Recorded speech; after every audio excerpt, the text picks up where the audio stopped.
Deep beneath the soil in Scotland lies one of the largest Neolithic stones ever discovered.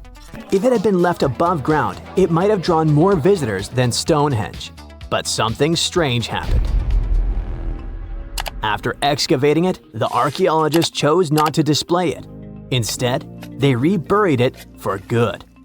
Whatever they felt, whatever they saw, it was enough to seal the stone back into the earth. Why though? I mean, we know Neolithic people drew and carved warnings and important pieces of information on stone. That's why the Cocknose stone was so intriguing when it was first discovered. It all began with Reverend James Harvey, a local minister who stumbled upon this enormous slab back in the 1880s near Clydebank, just outside Glasgow, Scotland. The stone was a typical sandstone, like the ones you'll find in Stonehenge. But it was a smooth type of sandstone that worked as a canvas.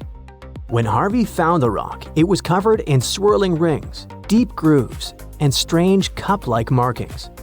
Harvey must have recognized right away that this was no ordinary rock. It was a message from thousands of years ago. As a matter of fact, it was a message straight from 3000 BCE. Cockno means little cups in Gaelic. The ones who named it were literally describing what they were seeing, rings upon connecting rings. These drawings have sparked so many theories. Some experts see them as the earliest forms of written language, like abstract codes that predate words. And then there are those who think the stone holds a map of the sky, a way for Neolithic people to track the sun, moon, and stars. Like the pyramids of Giza, which some people believe are hauntingly aligned with the constellation of Orion. The cups and markings on the Cocknose stone could be aligned with some special constellation. The most bizarre theory is the one that says the stone was used as a portal. One of the scientists says that locals believed that the drawings could indicate this was a place to be reborn, a place where people could sink into the earth, only to be born again. In this life or in the afterlife. If that were true, maybe that's why they hid it, right? Not quite. In the 1930s, an archaeologist named Ludovic Mann heard about the rock and decided to visit it. This guy had an unusual idea and decided to take paint to the site and paint over the markings on the stone's surface. His weird idea had a deeper meaning though. He was trying to connect the dots, literally, and see if the stone worked as an ancient astronomical chart. He thought the carvings might predict solar and lunar movements, even eclipses. Some say that actually what man did was vandalize the slab of stone. That's maybe why archaeologists decided to rebury the stone back in 1965. They noticed markings of graffiti and erosion from the climate and agreed that it was best kept safe under the ground. The Cocknose stone stretches roughly 43 feet by 26 feet. That's almost the size of a bus. What sets the Cocknose stone apart from other slabs of rock is how clear and complex its carvings are. Many scientists call it one of the best examples of this prehistoric art in all of Europe. The patterns that show up there can also be found at various Neolithic sites across Europe and beyond, such as Greece, France, Australia, Spain, Italy, and much more. They all share similar cup and ring markings. To be clearer, this type of prehistoric art is also known as a petroglyph. Petroglyphs are carvings made by prehistoric people right into the surface of rocks. Instead of using paint, they chipped, scratched, or pecked at the stone to create images like animals, symbols, spirals, or scenes from daily life. Yet despite all the attention, no one has cracked the code on the Cocknose stone. Instead, this is what happened. For a while, it rested quietly beneath the soil until it was dramatically unearthed back in 2016. I say dramatically because this decision shook the archaeological community. Archaeologists from the University of Glasgow decided to reopen the site to study the rock once again. But this time, instead of exposing it to the elements, they used drones and high-tech 3D scanning to capture every groove and swirl with shocking detail. The team created a digital replica so precise it could be studied without ever touching the real thing ever again. This new approach gave hope that one day the Cognos stone might finally reveal its secrets, or at least help us understand what Neolithic people thought was worth carving into stone and hiding beneath the earth. But this digital resurrection came with a price. The real stone, vulnerable after centuries underground, had to be buried once more, shielded from the various hands and, let's face it, smelly feet of the modern world. Now, the Cognos stone sleeps once again beneath the Scottish soil. Something needs to be clear here is that although researchers haven't decoded the symbols on this rock yet, they do know one thing. Neolithic rock art was a powerful form of communication and spirituality for ancient communities. These carvings were carefully etched onto rocks, scattered across hills, grazing lands, and near water sources. They likely served practical purposes such as marking important locations or guiding seasonal movements, but their significance went far beyond that. For Neolithic people, these carved stones were deeply spiritual, acting as connections to ancestors, natural forces, and sacred landscapes. The rocks carried meaning as part of a larger relationship between people and their environment. They helped turn the landscape into a living map of both everyday life and spiritual belief. That's probably why we find it all over the world. On the subject of mysterious rocks, we need to talk about these petroglyph-filled rocks that also actually sing. I want you to meet the Kupgal petroglyphs, which are located in Bellary district of Karnataka, India.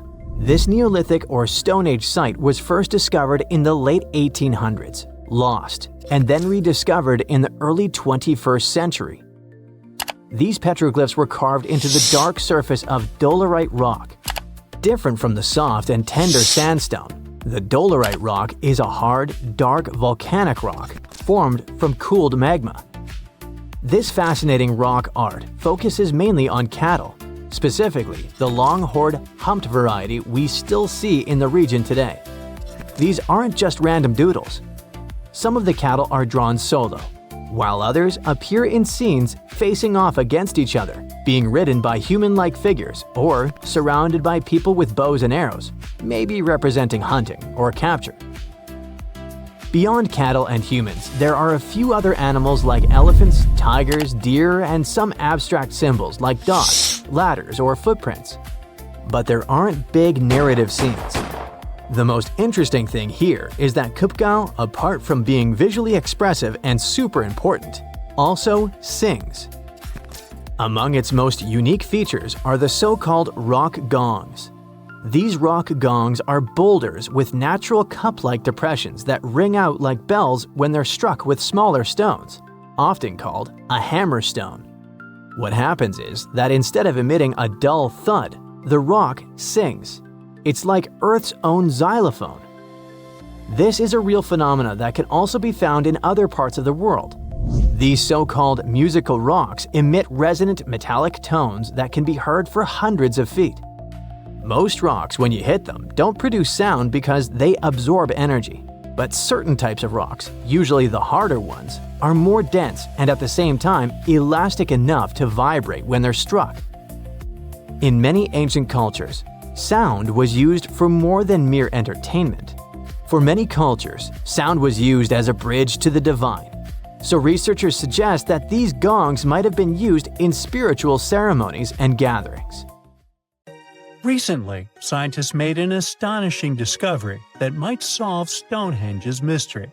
They found something hidden deep within the DNA of Stonehenge's sarsen rocks, the huge monolithic ones, and it might reveal why our Neolithic ancestors designed and built this thing in the first place. Over the years, scientists have been scratching their heads, trying to figure out where the huge sarsen rocks came from. For years, they believed they came from a quarry just 15 miles away from the site, known as Marlborough Downs. At this site, they found similar minerals to the ones that make up the sarsen rocks. But it turned out there was more to this story than they thought. The understanding of how Stonehenge was built is always changing. Scientists need to really travel back in time to uncover its mysteries. Where did the rocks come from? How were they carried? Why was the site built? You see, the Stonehenge site located at Salisbury Plain in England, is made up of two main types of stone. There are the super heavy sarsens and the lighter and smaller bluestones. The sarsens each weigh about 25 tons. That's as much as 3 African elephants stacked together. The heaviest sarsen stone, called the heel stone, weighs 30 tons all by itself. Together, the sarsens make that iconic outer ring circle. Inside that circle, that's where you'll find the bluestones. The naming might seem a bit misleading since they're not really blue. They have a bluish tinge to them when they are freshly broken, hence the name. These smaller rocks probably came from the Preseli Hills in southwest Wales, which is about 150 miles away from Stonehenge. They're a bit lighter than the sarsens, but still pretty heavy. The altar stone, which is classified as a bluestone, is the heaviest one, weighing around 6 tons. Its original location still isn't known for sure. To figure out where a rock came from, scientists first have to study their composition. This is like checking the rock's DNA. Then they cross-reference the structure of the rock with minerals in the soil to see if it's a match. Most of the sarsens we see around southern England are actually made of a type of sandstone known as silcrete. Think of silcrete as sand that's been hardened by underground water processes over millions of years. This process mostly happened during a period called the Paleogene, about 65 to 23 million years ago. These sarsen rocks didn't form in one big slab, but in patches, like nature leaving little rock gardens all over the place. Scientists reason the sarsens spread out randomly, forming in isolated pockets. Over time, many were buried under layers of clay and chalk, which helped preserve them. When ancient builders were on the lookout for materials, these sarsens must have looked perfect for something impressive like Stonehenge. Actually, sarsens have been used in everything, from Roman villas to medieval churches, and even in things like road curbs and old field walls.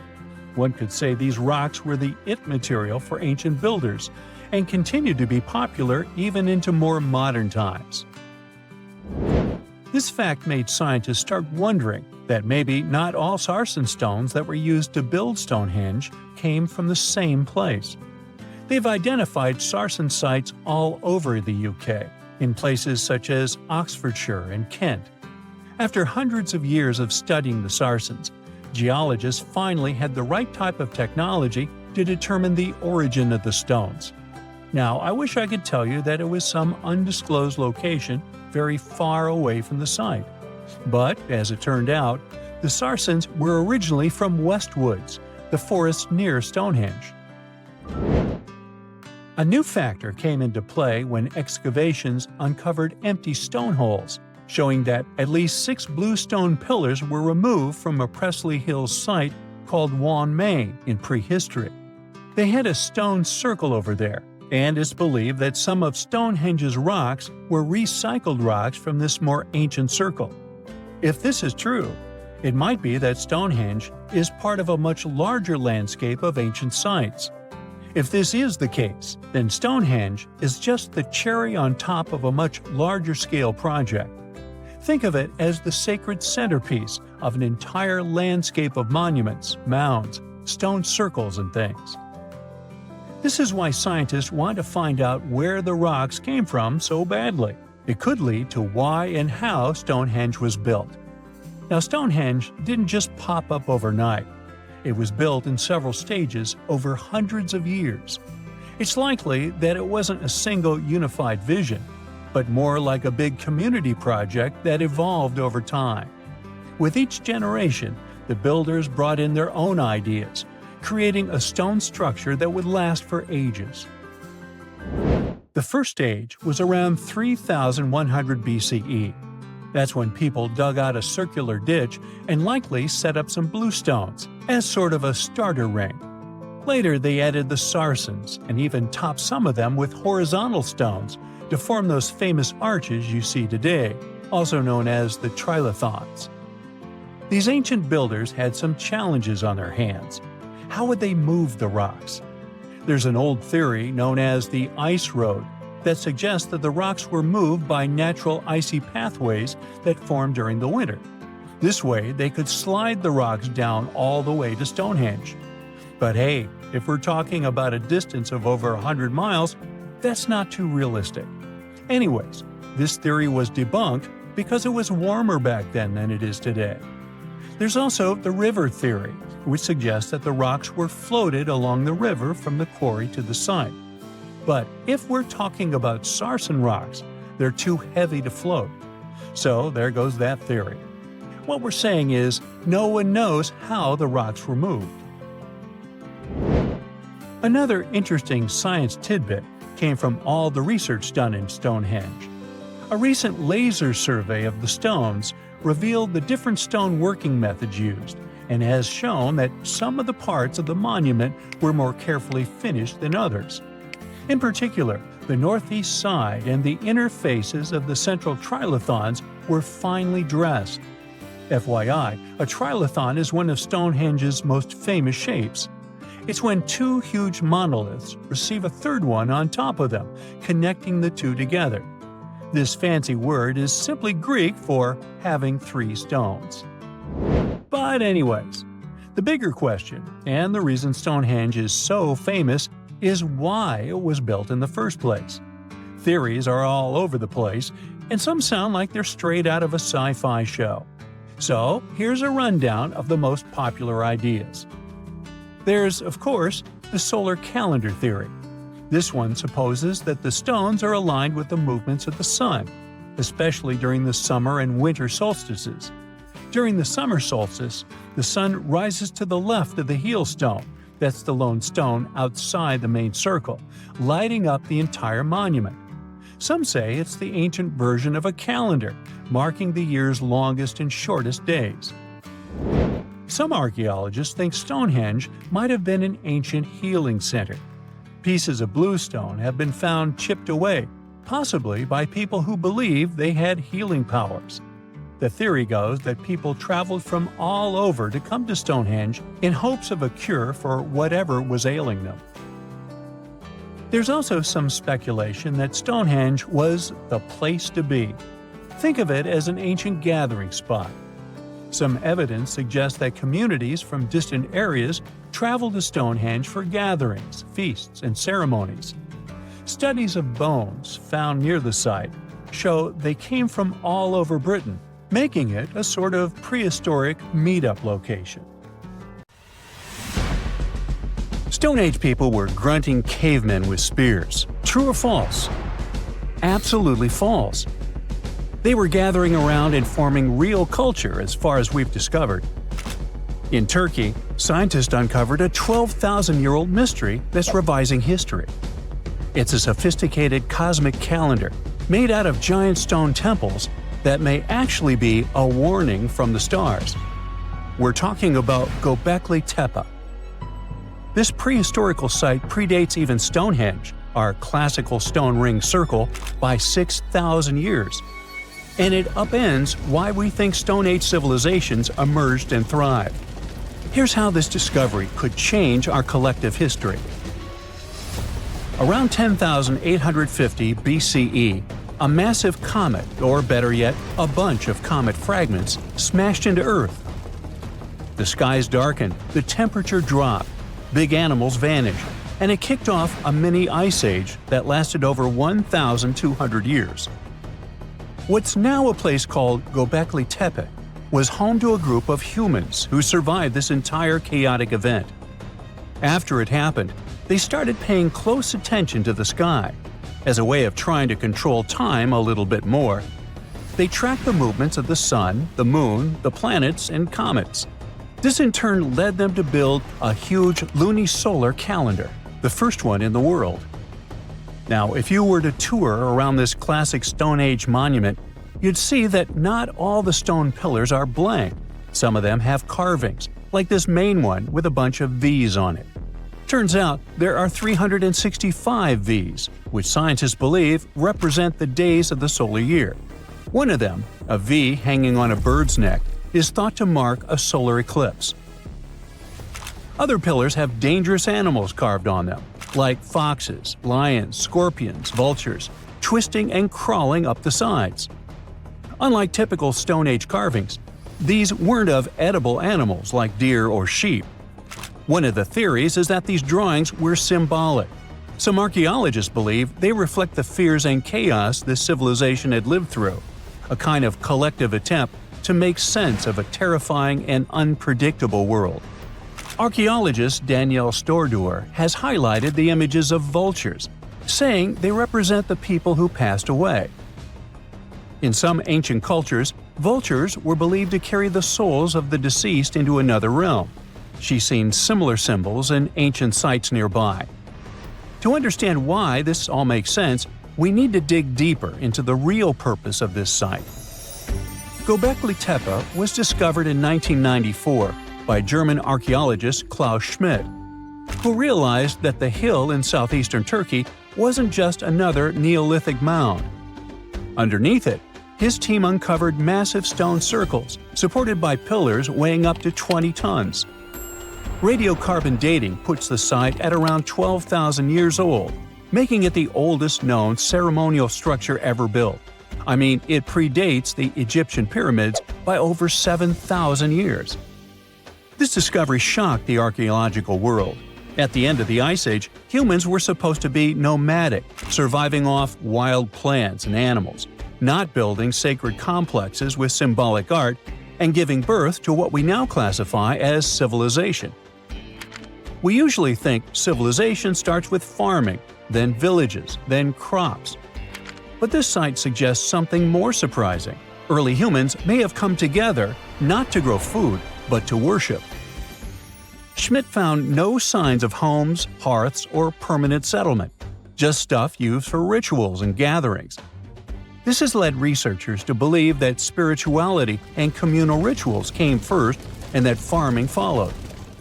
Because to build something this massive, you'd need hundreds of people working together, which in turn would have sparked the need for food, organization, and social structure. In other words, the temple came first, then the village, then the farm. Now, Göbekli Tepe isn't just stirring debate because it's old. It's because it seems too advanced for its time, and that's where the more controversial theories start to emerge. Some researchers believe the builders of Göbekli Tepe weren't simply primitive hunter-gatherers experimenting with stone tools. They may have been the inheritors of ancient knowledge, remnants of a much older civilization that existed before the end of the last ice age. This idea ties into the Younger Dryas impact hypothesis, a theory that a comet struck Earth around 10,850 years ago, triggering a sudden and catastrophic climate shift. According to this view, the survivors of that event passed down their knowledge through symbolism, architecture, and oral tradition. And Göbekli Tepe could be one of the earliest attempts to preserve that memory. Now, if that's true, then the carvings at this site, especially the animal symbols on the pillars, aren't just decorative. They could be astronomical codes, tracking constellations and celestial events. But one pillar might hold the biggest secret of all. It's called the Vulture Stone, and it's freaking archaeologists out. On it, you'll find a strange combination of figures: a headless man, birds, and a scorpion. To the untrained eye, it might seem random, but some researchers believe these are ancient representations of constellations, like Scorpius among them, and that the headless man symbolizes a mass extinction event. Some even argue that this is the oldest known record of a comet impact, the one that triggered the Younger Dryas. And if you're wondering who this older lost civilization might have been, they are called Atlantis, or more neutrally, Civilization X. Theorists like Graham Hancock suggest that this advanced culture, destroyed in the chaos of the comet impact, passed fragments of its knowledge to survivors around the globe. In that case, Göbekli Tepe wasn't the start of civilization, it was the restart. Now, back to the stones. Pillar 43 may look like a celestial calendar at first, but when archaeologists recreated the sky patterns encoded in its carvings, they found a precise snapshot of the sky dating back over 13,000 years. It appears to show a meteor shower, a flood, and humanity's tragic end, aka the Headless Man. A snake rising from the ground might even symbolize tidal waves or destruction coming from below. But the story doesn't end there. Pillar seems to expand on the same disaster, the one they called the Terror of the Sky. You might see animals fleeing, waves, fire raining down. It paints a vivid picture of the meteor shower. But wait! While Pillars 43 and 56 may encode memories of a past catastrophe, Pillar 18 might be a forecast. That stone zooms in on the Aquarius constellation. If this sounds familiar, maybe it's from the phase Age of Aquarius, which is the age we're living in now. Some enthusiasts believe this may be a warning for us, and may be telling us that a similar meteor shower will hit Earth and thus you and me and us. I mean, chills! But hey, that's the kind of mystery that makes Göbekli Tepe so captivating. Today, archaeologists know that Göbekli Tepe was part of a much larger sacred complex, now known as Taş Tepeler. A network of ancient sites across the region, each with its own secrets and structures, but connected by shared patterns and motifs. In 2019, excavations began at this sister site, just 40 miles from Göbekli Tepe, known as Karahan Tepe. And here's the twist. Some researchers believe Karahan Tepe might be even older. Unlike Göbekli Tepe, which appears to have been primarily ceremonial, Karahan Tepe has signs of domestic structures like walls, tools, and perhaps even homes. And that changes everything. Because whether these sites were the work of highly sophisticated hunter-gatherers or survivors carrying the fragments of a lost pre-Ice Age civilization, one thing becomes clear. Our ancestors weren't just surviving. They were planning, tracking, and predicting. They were far more capable, curious, and connected to the universe than we ever gave them credit for. About 14,000 years ago, some super-skilled builders from another planet landed on Earth. Their mission was to help build a massive stone complex with perfectly interlocking blocks. They used some advanced technology, centuries ahead of their time, and once the job was done, they disappeared without a trace. This is not a sci-fi plot, but one of the theories trying to explain the mystery of Puma Punku. Scientists don't officially accept it, but they still don't know for sure how, when, and who built this impressive construction. Puma Punku is part of the ancient city of Tiwanaku, near Lake Titicaca in Bolivia. Tiwanaku is an important place in Inca traditions. They believed it to be the place where the world was created. Historians believe Puma Punku was built around 536 AD. The first Europeans discovered it in the middle of the 16th century. At the heart of Puma Punku, there is a huge, terraced platform filled with massive stone blocks, some as big as a school bus. The largest one weighs a jaw-dropping 131 tons. That's heavier than 20 elephants. Even the smaller rocks are as big as a couch. Archaeologists believe there were at least 5 big gateways, as well as several smaller ones that may have been part of a grand monument. The site is built using 2 types of stone, red sandstone and andesite, which is one of the hardest rocks on Earth. The 8-shaped blocks of the construction fit together like puzzle pieces. They all look the same, as if they were mass-produced in a factory. But that should have been impossible for an ancient civilization. Even the smaller rocks are as big as a couch. These blocks were carved with precise holes and grooves to fit together. Builders made perfectly straight lines, cut identical angles, created smooth surfaces, and drilled holes. Some scientists believe they may have used advanced techniques, but there's no record of the tools they used. It took another 1,000 years before other civilizations could match this level of precision. One of the biggest mysteries is how these enormous stones were transported. Pumapunku sits high up in the mountains at 12,600 feet above sea level. So high that even trees don't grow there. The builders didn't have wheels, cranes, or modern machines, yet somehow they moved these heavy blocks miles from their original locations. Some scientists think they used llama skin ropes and ramps, but no one really knows for sure. The most commonly accepted version is that the Tiwanaku civilization, which thrived in the region between 500 and 1000 CE, built this impressive site. The complex was enormous and had many different areas. A western court, a large open area in the center, and an eastern court that was surrounded by walls.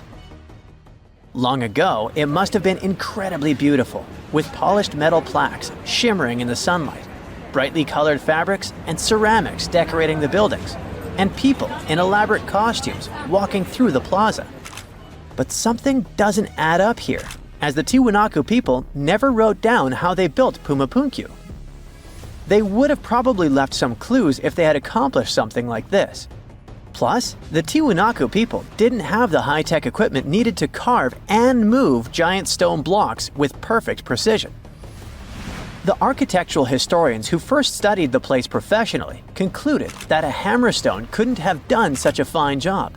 They found no metal tools that were used in the construction process. That's why they suggested they might have used some unconventional tools the historians didn't even recognize as tools. There's a theory that these ancient builders might have had a way to soften stone to make it easy to carve before it hardened again. Or maybe they poured liquid stone into molds, just like we make concrete today. If it's true, this would mean an advanced civilization existed in South America long before we thought. Some researchers even think it had to do with the theory of Atlantis, or other lost civilizations that may have had immense knowledge before a global catastrophe wiped them out. Local legends say that powerful deities used incredible powers to lift and shape the massive stone blocks. And some people believe Pumapunku was so advanced that the builders must have had help from visitors from outer space. The perfect cuts and massive stones look like something from modern construction. The supporters of this theory also say that some carvings at Tiwanaku show figures wearing helmet-like shapes, so they could be left by space travelers. Scientists from the University of California, Los Angeles, decided to officially debunk this theory. They created a digital model of Pumapunku using super precise measurements from historical records. Then, they used a 3D printer to make a miniature version of the site at 4% of its original size. Once the pieces were printed, the team sorted them by size, shape, and design, like a giant puzzle. They noticed that some blocks had special grooves for holding metal clamps, and others had ornamental carvings. When they finished their model, they realized one of the buildings had a very familiar design. It looked just like structures from two nearby sites. This was solid proof that Pumapunku was built by humans, not visitors from outer space. Over the centuries, people stole stones from Pumapunku and moved them around. This made things even more confusing for archaeologists. UCLA team created a digital archive, so researchers all over the world can now study the site without traveling to Bolivia. So maybe we'll hear about the new twists in this mystery soon. Another construction from the past that still impresses us with extreme precision is the Serapeum of Saqqara, a burial place built around 3,000 to 3,500 years ago. A French scientist accidentally discovered it in 1850. Inside the Serapeum, he found a long underground hallway. On both sides of the hallway, there were giant stone rooms, and inside those rooms, there were huge granite sarcophagi. These sarcophagi were not built for people, but for the sacred Apis bulls. These bulls were treated like royalty, as the people believed they were chosen by deities. The Egyptians believed these bulls were the incarnations of the deity Ptah and had magical powers to protect their kingdom. Some of the stone boxes inside the Serapeum weighed around 70 tons. They were made with perfectly straight angles and smooth surfaces. Scientists noted roller marks on the floor and found wooden winches with levers, which the Egyptians likely used to move the sarcophagi. Since the burial chambers were lower than the hallway floor, workers filled them with sand, rolled the sarcophagus into place, and then slowly removed the sand to lower it perfectly into position. A stone inscription found in the Serapeum said it took 28 days just to move one of these stone boxes. Even though these sarcophagi were meant for bulls, they were way bigger than needed. Pharaohs, who were the rulers of Egypt, were buried in tiny coffins. So it's really weird that these boxes were so enormous. Another question is why they used granite, which is so hard to carve, instead of limestone. Some people believe the stone boxes weren't just tombs. They might have been ancient energy generators. The Egyptians knew about fermentation. If someone placed food or meat inside a perfectly sealed granite box and let fermentation happen, pressure would build up inside. Granite contains quartz, a special crystal that creates electricity when squeezed. As pressure increased, the box's lid could pop open, releasing gas. Ancient drawings found in the Serapeum show stones stacked on top of the boxes, which might have been used to make the lids even heavier and help produce more electricity.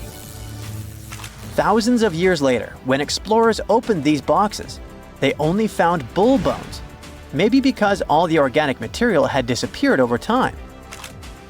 Scientists still aren't sure if the massive stone boxes were actually ancient energy systems, so the mystery lives on. There are many myths around arguably the greatest structure ever built by humans, the Great Wall of China. Some say it's so grand that it's visible from space. Others claim that you can see it from as far as the moon. Other theories suggest that the builders of the wall were left inside. Well, sorry to disappoint you, but all these impressive stories are just myths. But even with those stories busted, the Great Wall of China is an impressive and truly breathtaking structure. So let me tell you its true story. Today, China is one of the most populated countries in the world, counting as many as 1.4 billion residents. It's also one of the oldest nations in the world. It has 3,500 years of continuous written history, but the civilization existed long before that. There is a theory that while the European continent, for example, was most likely reached by humans from Africa, China wasn't populated by settlers that came from somewhere else. Some people believe that the Chinese civilization got formed from local Stone Age people who lived on the territory since the prehistoric period. So now, the Great Wall of China. It's truly big even by today's standard, stretching for over 13,000 miles.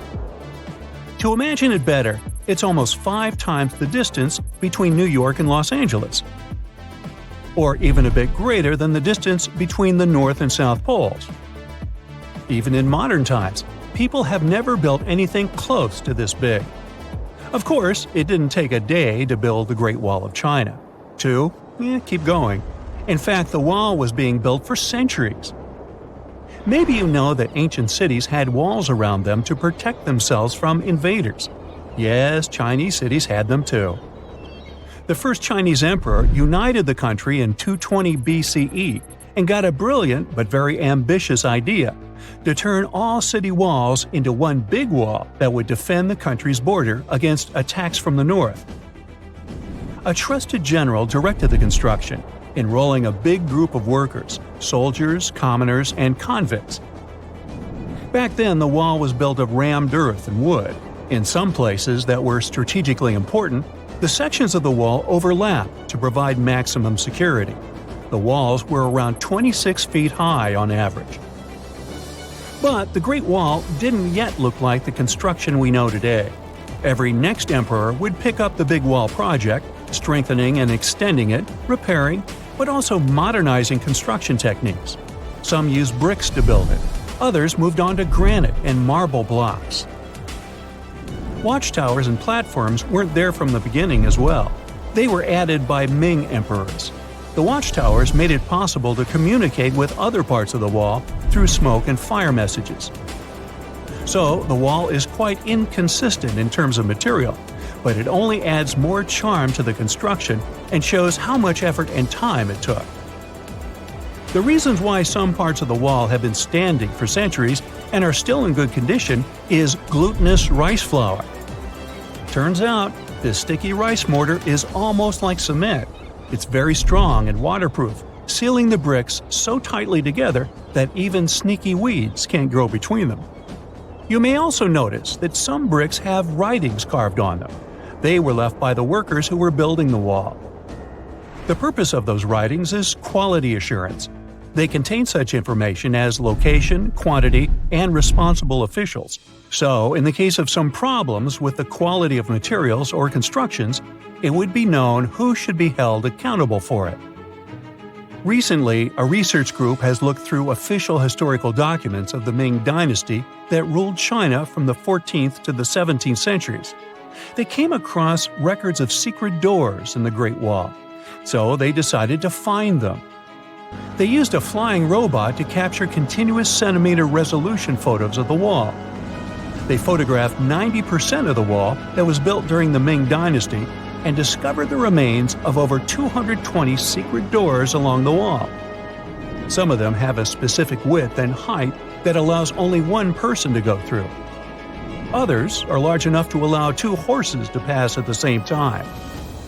Why are the doors there? Well, the Great Wall's main goal was to protect the country from the enemy. Building doors that could let the enemy in would undermine the whole point of having a wall. So, of course, the doors were secret passages. They perfectly matched the surroundings topographically, and the exit on the outside was camouflaged with bricks so that it was almost completely indistinguishable from the brick wall. The wall was never just a defensive wall, and it was never completely closed. It could be opened on demand. It was also a structure used for trade and commerce, communication between inside and outside the wall, and of course, for defense and spying. Some doors were used for trade with the other side. Through smaller doors, a person would sneak out to spy on the enemy that lived on the other side. The hidden gates were also useful for a sudden attack. As you remember, some gates were camouflaged with brick on the outside. The exit was so indistinguishable that the enemy had no idea exactly where it was located. The inside entrance for Chinese soldiers was hollow, so they could walk through the wall and break the camouflaged exit gate from the inside, starting their surprise attack. Now, even though the main point was to prevent outsiders from getting into the city, the wall wasn't too effective on that matter. It could still be climbed over or marched around. So the wall was being watched at all times, and the guards gave signals to the troops if they saw the enemy approach. Also, the wall provided more time to mobilize and bulk up the country's forces or lure the enemy troops into a difficult strategic position. The construction stopped at the end of the 19th century. The wall lost its strategic and military importance due to technological advances. Over the centuries to today, only 8% of the Great Wall is in good condition, and the rest is damaged. Also, around 1/3 of the wall has disappeared without a trace, due to both natural erosion and human damage. I guess you could say it's now just a pretty good wall. As you remember, the first parts of the wall were built out of rammed earth and wood. These are not the most unfailing materials if we're talking about thousands of years. Also, destructive farming methods have turned large areas into a desert and contributed to erosion. Also, many bricks were taken away from the wall in the last century to be used in building farms and houses. The wall is being deconstructed stone by stone even today, but this time by tourists. Quite a few of them take a stone as a souvenir. That's a total of a lot of stones, considering that over 10 million tourists visit the Great Wall every year. Since 1987, the wall has been a UNESCO World Heritage Site, highlighting that it has an outstanding importance to humanity. The wall is one of China's 56 World Heritage Sites, second place among countries with landmarks protected by UNESCO. Who's first, you ask? Well, the top spot, with 58 World Heritage Sites, belongs to Italy. And do you know that the wall isn't only a famous tourist attraction, but also the location of the Great Wall Marathon? It's a marathon that was established in 1999 and is one of the most challenging ones in the world. You guessed right, people run along the wall, including all the steps. There are 3 distances, so that participants can run a full marathon that is 26 miles, a half marathon that's 13 miles, or just have a fun run of 5 miles.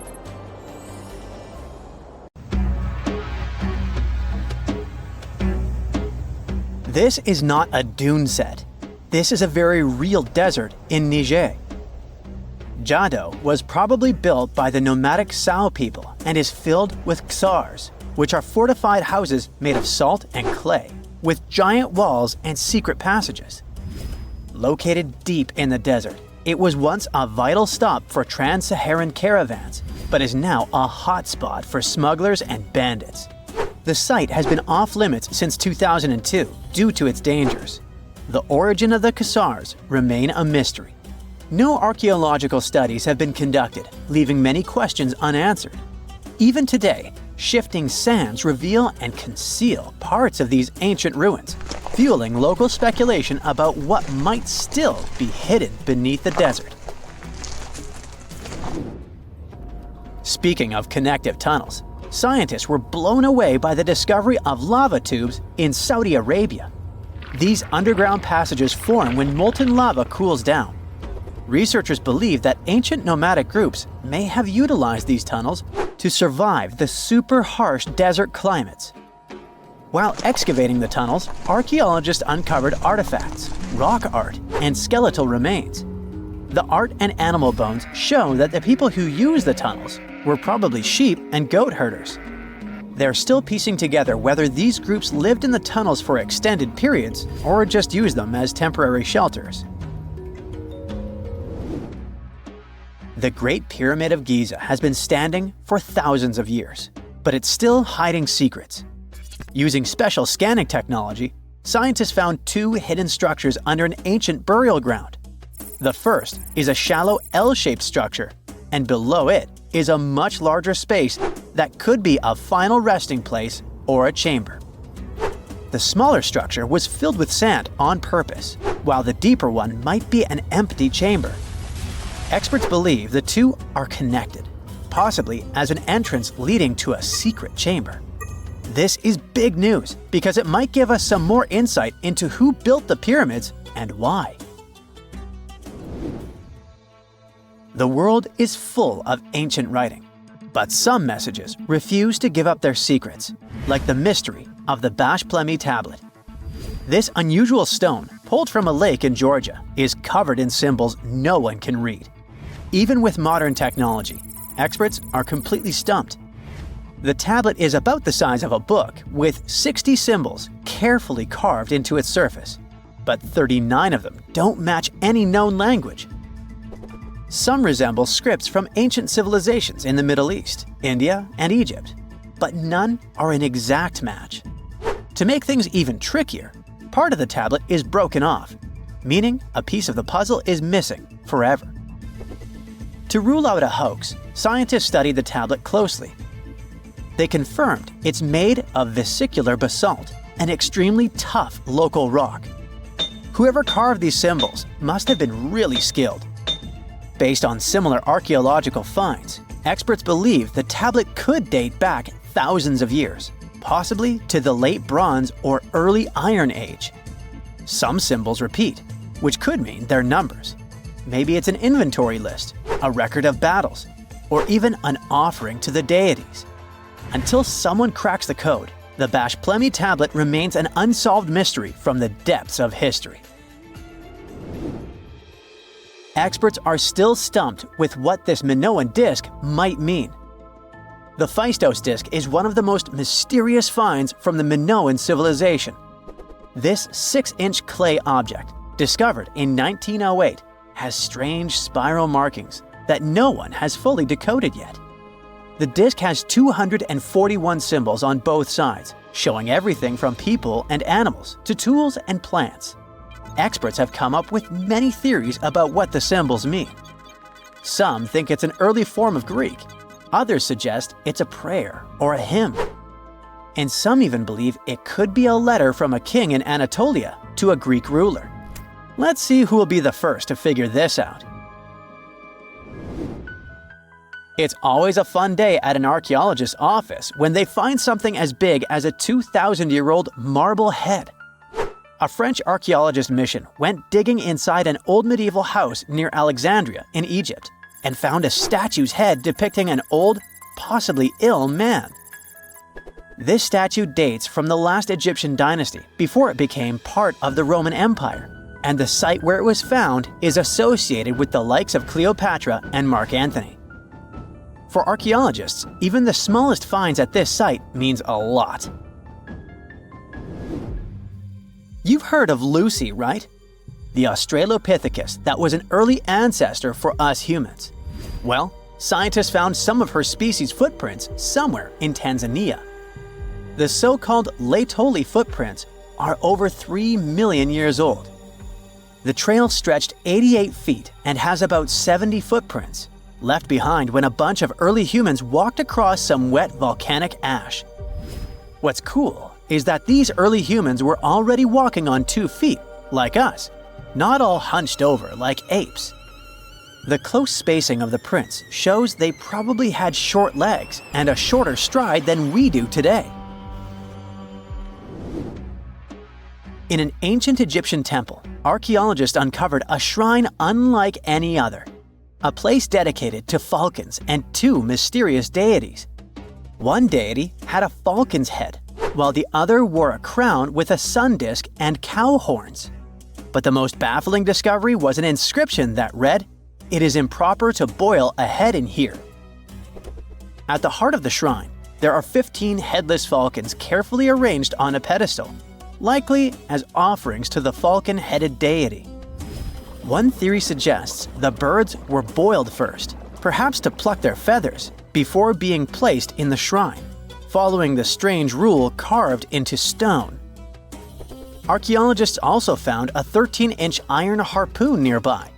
Its true purpose remains unknown, although the shrine also held remains of fish, mammals, and bird eggs, suggesting that the rituals may have included feasting.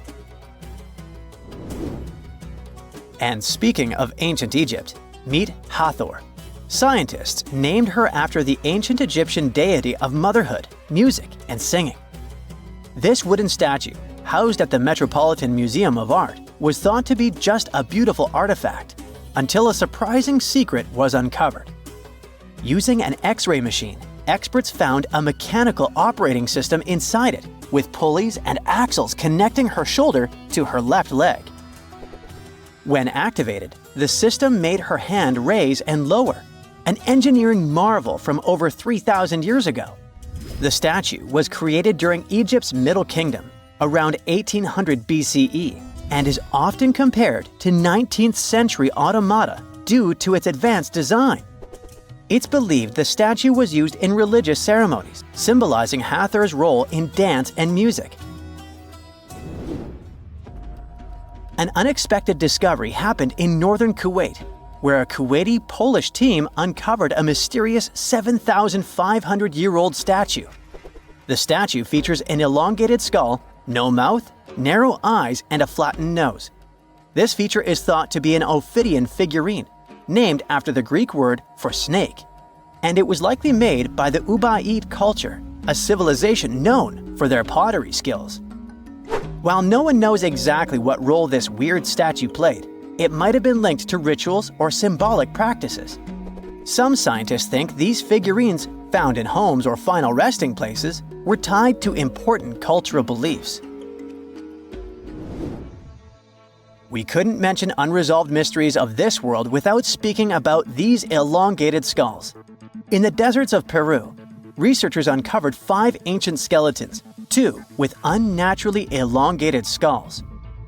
While head shaping was common in many cultures, these skulls defy explanation.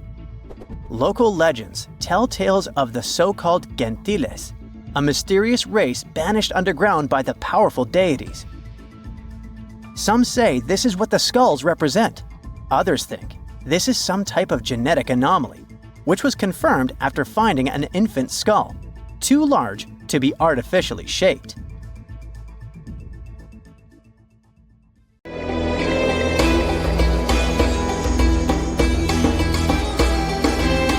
The Great Pyramid was created as the final resting place of ancient Egyptian monarch Khufu. According to legend, French leader Napoleon entered the Great Pyramid and came back out looking shaken and super pale. He never revealed what he saw inside, but whatever it was is said to have affected him for the rest of his life. When Napoleon entered the pyramid, he would have walked through a super tight and ascending passageway. He'd then go through another passageway known as the Great Chamber. This corridor would have been much taller than the previous one and would have cobbles too. He'd then reach the King's Chamber, the centerpiece of the Great Pyramid, which was lined with huge blocks of granite. But it wouldn't have looked as grand as we might imagine. There are no hieroglyphics decorating its walls, as Egyptians only began decorating the burial chambers of pyramids much later on. The pharaoh's tombs deep inside the pyramid would have also been filled with treasures, from chunks of gold to the world's most expensive jewelry. But this would have all been looted a long time ago. The only thing that probably would have been left in there would have been a huge sarcophagus, which would have once contained the king's mummy. He'd also have to walk past the queen's chamber. This room most likely didn't hold any queens though, as pyramids were usually only built for one person. There are mysterious tunnels leading from here. To this day, no one is really sure what they're there for. And that's not the only mysterious and creepy thing Napoleon may have encountered, as stories of pharaohs leaving ancient curses on pyramids go way back. Many pyramids had warnings written on the outside, telling of horrifying things that would happen to those who entered and disturbed the peace. We might not know what exactly Napoleon found in the Great Pyramid that scared him so much, but we know for sure what was found in Tutankhamun's tomb. Tutankhamun was an ancient Egyptian pharaoh who was only 8 or 9 years old when he took to the throne.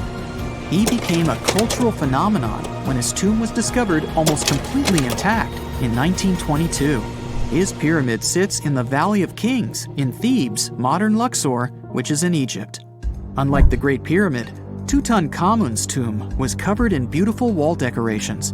The walls told the story of how he would travel to the afterlife through the underworld.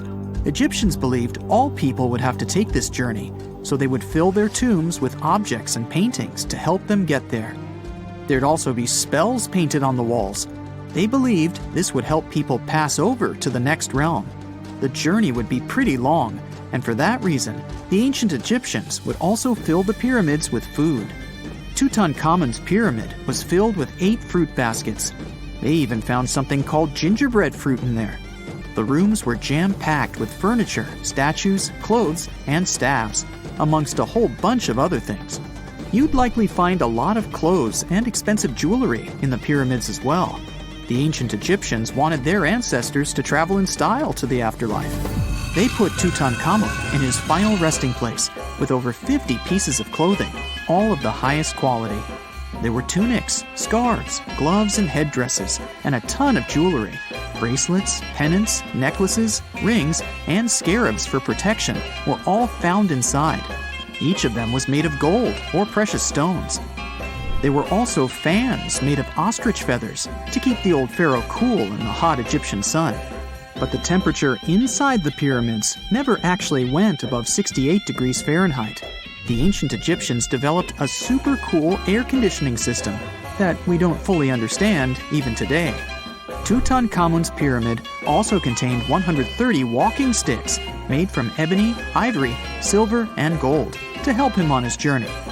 There were 3 chariots hidden away in case he got tired of all the walking. They also put 11 boat paddles inside, but there was no sign of any boat. The pyramids would be littered with the pharaoh's favorite scents and perfumes. During the excavation of Tutankhamun's pyramid, it quickly became clear that it had been robbed during ancient times. There was damage to doors and traces of oils left in empty jars. It looks like someone raided the pyramid for gold and the scents, perfumes, and oils that had been left for King Tut. There was still a bit of perfume, which was made from coconut oil and frankincense, left in one bottle. It seems like Pharaoh Tutankhamun loved board games. There was an ivory traveling set of Senet in his pyramid. Although we don't know for sure exactly how to play it, we have figured out it was sort of an ancient Egyptian version of backgammon. It looks like it was a two-player game where the goal was to knock your opponent off the board. Not really sure who Tutankhamun's mummy was supposed to play with, though. The ancient Egyptians had some rituals that may seem pretty strange to us. For example, they used to shave their eyebrows off if they ever lost a cat. So it's not too surprising they put some really weird things inside pyramids. Archaeologists discovered a collection of mummified cats and scarab beetles in pyramids that date back more than 4,000 years. They were found in the pyramids of Saqqara, which is south of Cairo. They also found a bunch of makeup kits and mirrors inside. Makeup was worn proudly by both men and women in ancient Egyptian times. Eyeliner was the most popular cosmetic. The Rosetta Stone was one of the best discoveries ever made in pyramids. It was found by our man Napoleon Bonaparte and his team. It's a black granite rock that dates back to 196 BCE. It's transcribed in Greek, Demotic, and hieroglyphic. When it was translated in 1822, we got the key to understanding ancient Egyptian hieroglyphics for the very first time. The discovery of Queen Hatshepsut's mummy in 1903 changed our understanding of the Egyptians forever. After she had passed away, her successor, Thutmose III, removed most of the evidence of her reign, so we basically knew nothing about Egypt's first great female leader. She's now gone on to become one of the few and most famous female pharaohs of Egypt. Pharaoh Khufu even had a fully fledged boat in his pyramid. Archaeologists uncovered more than 1,200 pieces of a giant boat near the Great Pyramid at Giza. They reassembled the boat, and it's a whopping 144 feet long. It's most likely a solar boat, which was designed to carry the resurrected king with the deity Ra. Fun fact, the Pyramid of Giza is the last remaining of the 7 wonders of the ancient world. The other 6 are the Hanging Gardens, the Colossus, the Temple of Artemis, the Mausoleum, the Lighthouse, and the Statue of Zeus. This pyramid was also the world's tallest man-made structure for 3,800 years, and it's the biggest pyramid in Egypt. It took a staggering 2.3 million blocks of limestone, and some weighed as much as 80 tons. It took an incredible 100,000 laborers and a whopping 23 years to build. Its original height was a mega 480 feet. In 2017, archaeologists discovered something weird about Egypt's Great Pyramid. There's a hidden void that's at least 100 feet long, and no one really knows why it's there or what's actually inside it. The weird void is the first inner structure discovered within the 4,500-year-old pyramid since the 1800s. Scientists used cosmic rays to detect the massive hole, but are still no closer today to finding out what's inside. The ancient Egyptians took a lot of care building the pyramids, and everything was strategically placed and structurally sound, so it's super unlikely that this hole is due to blocks falling over time. Loads of pyramids also contain small model figurines called ushabti. These represented attendants. They believed they would come to life to serve the pharaohs in the afterlife. But it's amazing that all this stuff actually fit inside. There isn't actually a huge amount of space inside the structures. It's mostly just rock. The year is 1923. 2 teenagers sneak out of their homes in the middle of the night in Florida City. Rumor had it that an old man was building a rock castle by himself. But every time someone tried to see what the old man was doing, he would stop working. The curious teens managed to sneak into Ed's backyard and saw something they could later describe as magic. They recalled seeing rocks moving around like helium balloons. The old man was moving up to 30 tons of stone by himself to build his castle. Even if he didn't allow anyone to see him working, he would proudly talk about it around the town. But whenever people asked how he was building a stone castle all on his own, he simply answered, "I cracked the secret of the pyramids." This story begins in Latvia, Edward Leedskalnin's home country. Edward was born in a small village on January 12, 1887. He was born in a family of stonemasons, which is probably where he learned ancient techniques of building. However, he grew up as a sickly boy, which meant he could never carry much weight or undergo heavy physical activity. At the age of 26, an unfortunate turn of events determined Ed's fate. The love of his life broke off their engagement, and heartbroken Ed decided to move to the United States. He lived in a couple of American states before finally moving to Florida, where his life's adventure started. Ed spent years searching for the right spot of land to build his dream house. He always rejected good farmland. When people wondered why, he only smiled. Finally, when he bought land of his own, it was deemed terrible by his close friends. The soil was bedrock.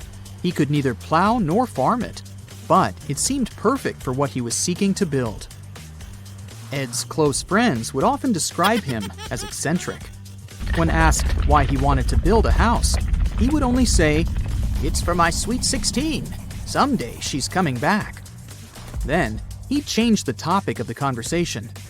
It took Ed about 30 years to finish Coral Castle, and he did it all by himself. He would only work under the cloak of night and never let anyone see what he was doing. The completed Coral Castle embodies a number of unsolved mysteries. If you were to visit the site back then, you'd have to go through a 9-ton, 8-foot-tall revolving gate door that even a kid could push with just one finger.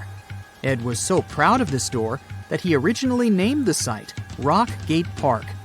It was renamed Coral Castle only much later, after Ed's passing.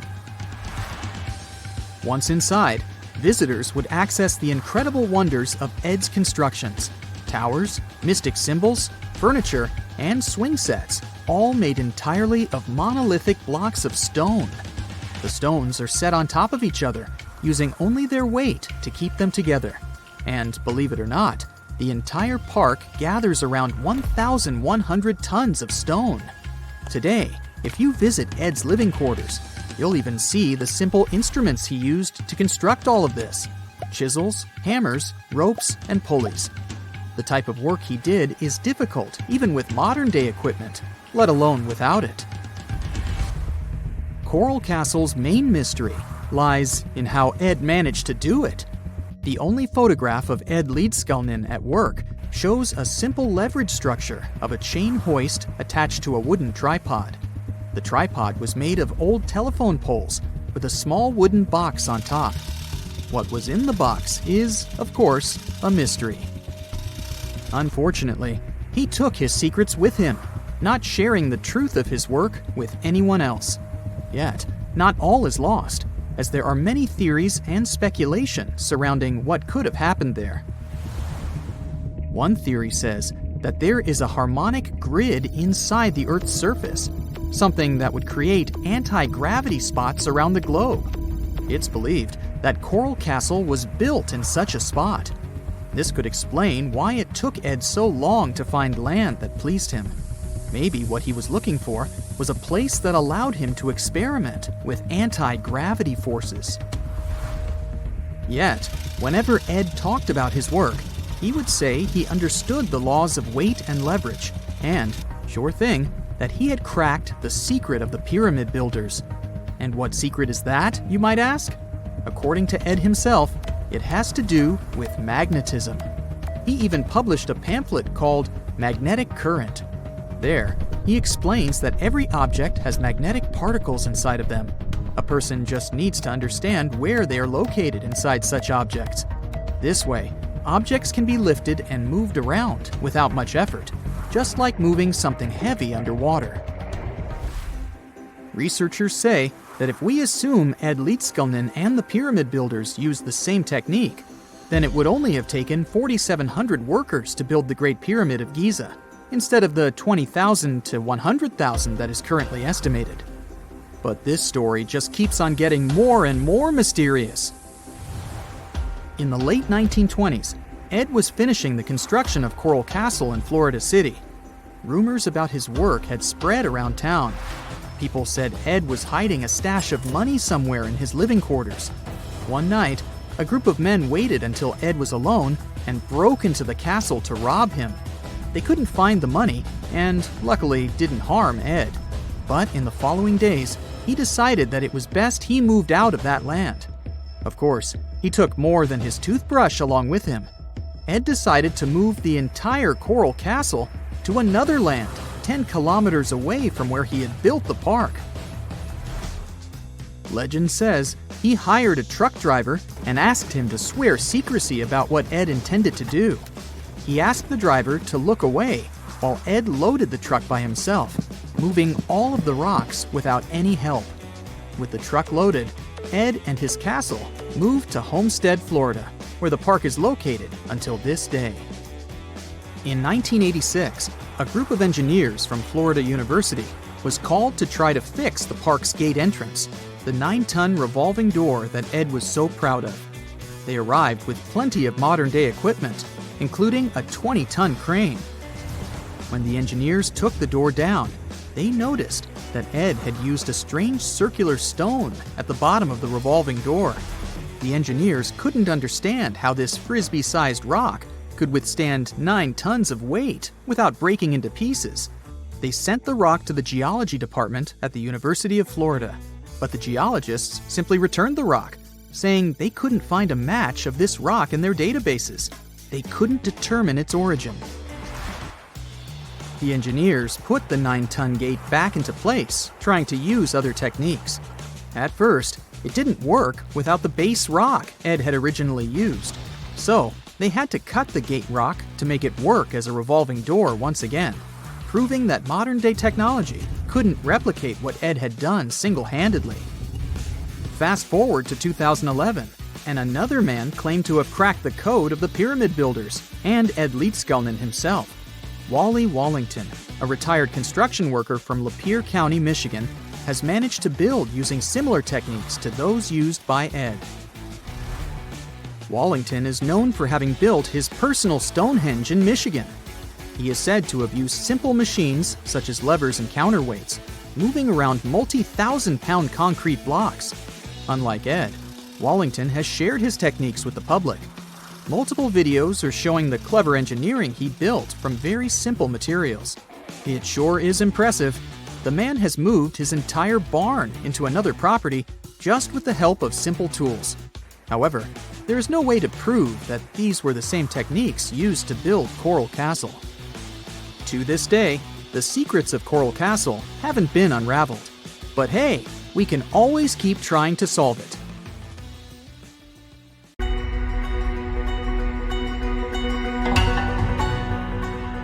Take a look at these stones. They seem ordinary at first glance, just ancient slabs, ruins of some buildings.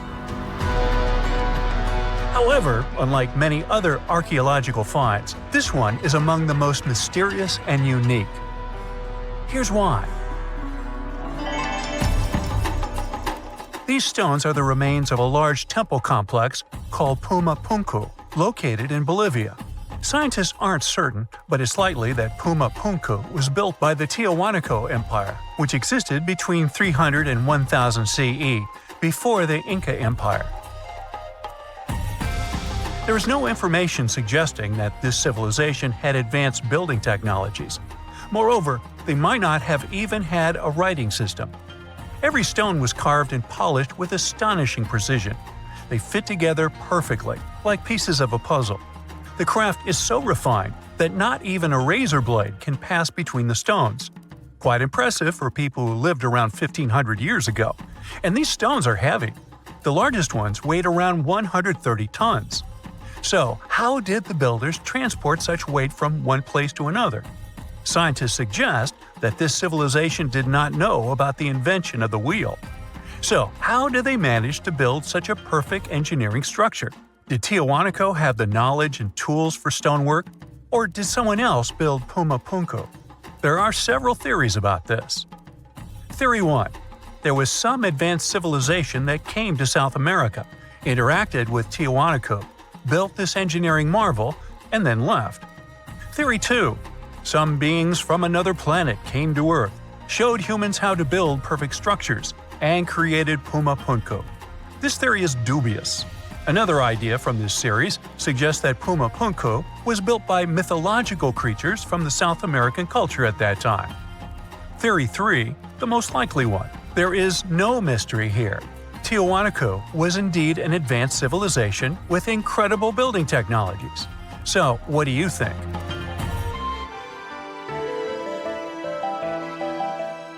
Okay, we've seen some pretty rectangular stones used for building a temple.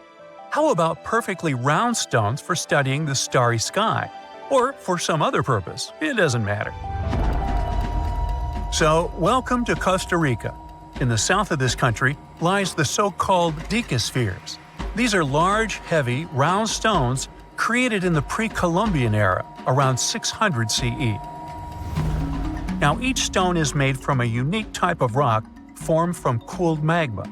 In other words, someone waited for a volcanic eruption to end and for all the magma to cool, and then took all this material and carved these spheres from it. But how did they achieve such a perfect shape? Scientists suggest that people use small stones to grind and carve the cooled magma. Some specialists think that the stones were made for navigation. They could have indicated the way to certain places. Another theory claims that the deca squares were used for astronomy. No one knows for sure. We may never get the answer to this question because the people who knew the secret of the stones disappeared after the Spanish expansion.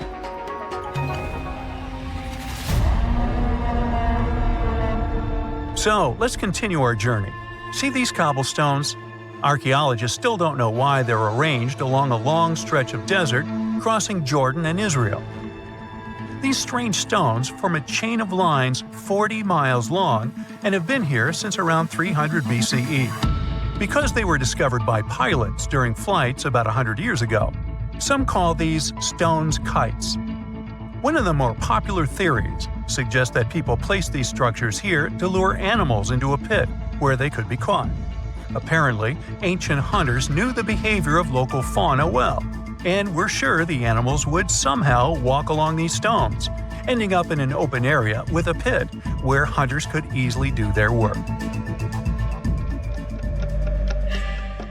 Perfectly smooth rectangular and square stones, round stones, stone traps for animals. What's next? How about a stone canvas or stone painting? To see this ancient artifact, we'll travel to Glasgow, Scotland, where archaeologists unearthed a stone slab created about 5,000 years ago. It is called the Cockno Stone. The slab measures 43 by 26 feet, about half a basketball court. And this entire area is filled with strange swirling patterns that scientists call cup and ring marks. But what do they mean? As usual, scientists don't know for sure. But one theory suggests that the inscriptions on the stone are somehow related to astronomical phenomena, such as lunar or solar eclipses. Maybe it was a star map, or maybe people just wanted to create a work of art. In any case, there is another interesting fact related to the cup and ring marks. Scientists have found similar drawings in other prehistoric sites around the world. Okay, let's step away from mysterious stones and look at some other archaeological mysteries. Here is the approximate order of civilization development starting from 8000 BCE, according to scientists. First, people settle in one place and build a city or settlement there. Then they engage in agriculture, and after that, they build temples. But in 1994, archaeologists said, no, the order might have been different. What if people first built temples to worship higher mythical beings and only then built cities and engaged in agriculture? Let's go to Turkey, to the rural area of Göbekli Tepe, where in the mid-1990s, archaeologists discovered several stone pillars with carved animals on them. This ancient structure dates back to around the 10th millennium BCE. Now, this place is considered one of the oldest places of worship in the world.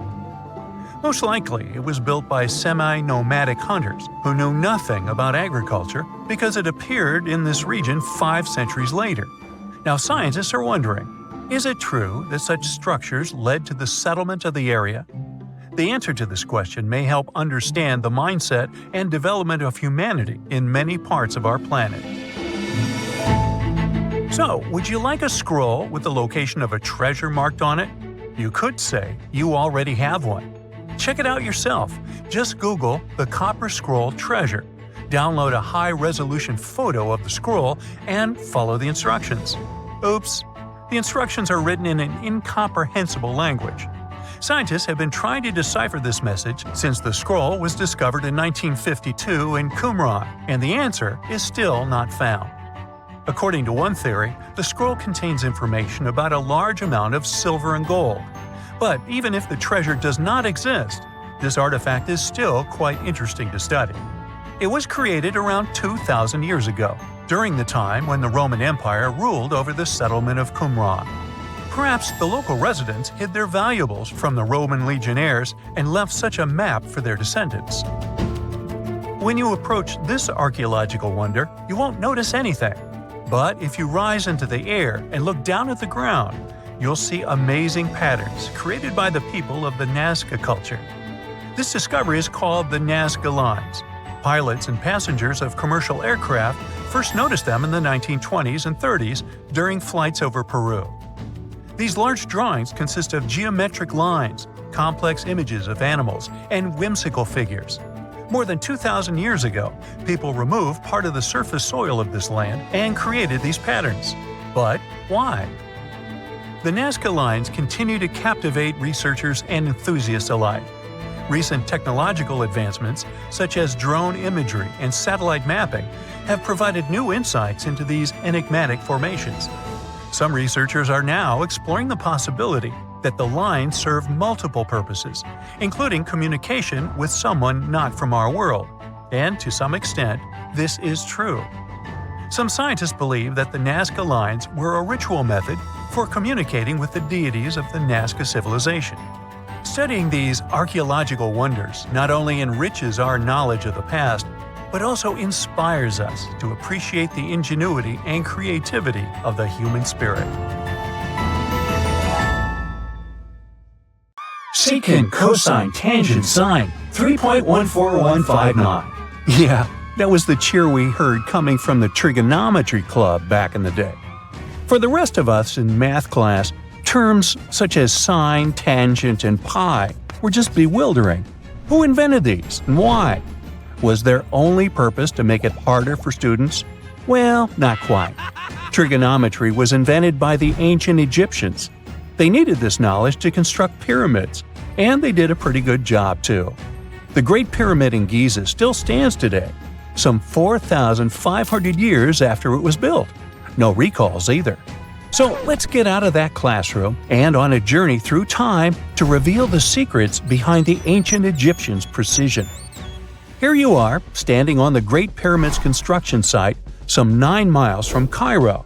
Well, the city still isn't there, as you're surrounded only by the desert and teams of construction workers. They're transporting large stone blocks weighing 2.5 tons each. They're inside a wooden sled that sits on large rollers. A crew of 8 men rolls these blocks along the ground. You immediately think of the rollers on a supermarket cash register. The principle is exactly the same, but the scale is greater, much greater. Scientists estimate that the Egyptians used 2.3 million such blocks in the Great Pyramid alone. And the block in front of you is one of the lighter ones. The heaviest of them weighed up to 15 tons. But where did all these blocks come from? Most of them originated from quarries around Giza. It's not that impressive, you think, but wait until you hear how ancient engineers transported the granite used in construction over 500 miles to the pyramid. There were no railways or highways back then, but the mighty Nile was always there. Researchers even believe that the Egyptians dug a canal to connect the Nile directly to the pyramid's construction site. All they had to do then was to wait for the flood season to begin, and voila! The rising water levels floated the heavy stone blocks for them. But how did they lift the enormous stones on dry land to stack them up to the top? Did they use oversized cranes? Well, ancient Egyptians worked around this problem, literally speaking. One of the workers is now pointing to the giant ramp going around the pyramid they're building. This is how a mountain road zigzags its way to the top. If the ramp went directly to the top of the pyramid, then workers couldn't pull the stone blocks along it. It would be too steep. Scientists have calculated that 8% could be the maximum incline. So ancient Egyptians just extended the ramp around the pyramid. Again, these are all theories, as the ramp could have been inside the pyramid, as some researchers suggest. The exact building method is still a mystery, guarded by the Sphinx. That's its real name, right? Wrong. As the Great Sphinx is just the statue's alias. You know, the name writers take when they want to hide their true identity, or a singer's stage name. The Sphinx's real name, translated from Egyptian, means Horus in the horizon. That was the name for the Egyptian deity of the sky. The trail of mystery doesn't end there. As a man walks past you with a bucket of paint, he's going to add a touch of color to the Great Sphinx. Researchers found specks of this red color next to its ear. That was some strong paint, as it survived for thousands of years. You are now standing straight in front of the Sphinx. You look up. It's very tall, right? 66 feet to be precise. Now resist the urge to take a selfie. You can do it. Now you notice something else. It looks like the Sphinx is in the center of a giant triangle in the back. That's one side of the Great Pyramid. And no, your eyes are not playing tricks on you. The Sphinx really does sit in the center of the pyramid's lateral face. Here's where math comes in handy. A pyramid has 4 sides, called lateral faces. There's also a 5th face, the base, but that's not visible. It's, wait for it, face down. The Sphinx has one last mystery to reveal: its age. Scientists agree that Pharaoh Khafre built the Sphinx. He ruled after his father, who had built a great pyramid nearby. So both structures were finished around the same time. Let's talk about numbers again. You've heard of Cleopatra, the Egyptian princess described as a woman of great beauty. Hello? She saw the pyramids, but she lived closer to the time of the first iPhone than the time of the people who built the pyramids. Fascinating, right? You can see thousands of people around you. They're working hard to build the pharaoh's tomb. But how many of them are there exactly? One Greek philosopher estimated there were as many as 100,000 workers. Seems like an okay number for such an enormous structure, but it can't be true. Science simply can't back up this number. Egyptologists put the total number of workers at 30,000. And yes, Indiana Jones was one of them, at least on the big screen, but he showed up late. Egyptologists know a lot about the pyramids, but not everything. Not because they don't want to, but because they haven't yet dug up enough evidence. They can only guess how the building process went. First, engineers would arrive to choose the right spot and do the necessary measurements. That's why they needed all that complicated math. Then, it's time for sourcing the material, the large stone blocks I mentioned earlier. When boats deliver them to the site of the future pyramid, workers can finally do their thing. They operated in smaller groups, but there were at least 2,000 of them chiseling and carving away at any given time. Sounds like a typical construction site today? Well, that's because it is, just thousands of years ago. It's amazing what ancient Egyptians were able to achieve with just copper and stone tools. The pyramid is now complete in front of you. But is it the same pyramid we see today? Why is this structure shining bright in the desert sun? Isn't it supposed to be a dusty yellow color? Well, no. Human activity and the elements have completely stripped the outer layer of stones over time. Expert craftspeople polished these blocks using nothing but stone and sand. The end result was a smooth and shiny rock. On the day it was completed, the Great Pyramid of Giza was a perfect triangle of light. Its polished sides acted like giant mirrors, reflecting the powerful Egyptian sun. This is the point where you should put your glasses on, and that shiny thing you see at the pyramid's very top is actually gold. The capstone at the top of the pyramid is called a pyramidion. It was covered in sheets of gold. As you can guess, these were the first stones to disappear. Let's make another stop before we get you back to your classroom. We travel to the British Isles, and no, Stonehenge isn't our destination. It is Newgrange in County Meath. Scientists estimate that the ancient peoples of Ireland built this stone monument around the year 3200 BCE. This makes it older than both Stonehenge and the Great Pyramid in Giza. The function of the circular mound in Newgrange is the same as the one of the Great Pyramid and equally mysterious. The estimated amount of loose stone present in the valley is over 220,000 tons. And it's not just randomly thrown on a pile. The order in which the stones are set makes the structure water-resistant. That would explain how Newgrange had survived for so long. Kinda makes you want to splash out the cash for that waterproof phone case, huh? Well, you're back in your school desk, but today's math lecture is the last thing on your mind. You're thinking about how great the Egyptian pyramids are, and if we have something similar today. It turns out modern engineers are just as impressed with the Great Pyramid as you are. There's a glass pyramid sitting in the main courtyard of the famous Louvre Museum in Paris. The panorama of San Francisco wouldn't be complete without the 48-story Transamerica Pyramid. But Las Vegas went the furthest. There we find the Luxor Hotel. It's so big that it's the third largest pyramid on the planet. And guess what's in front of it? Yup, a replica of the Sphinx. It's 110 feet tall, 2 stories higher than the one in Giza. Yeah, everything's bigger in Vegas.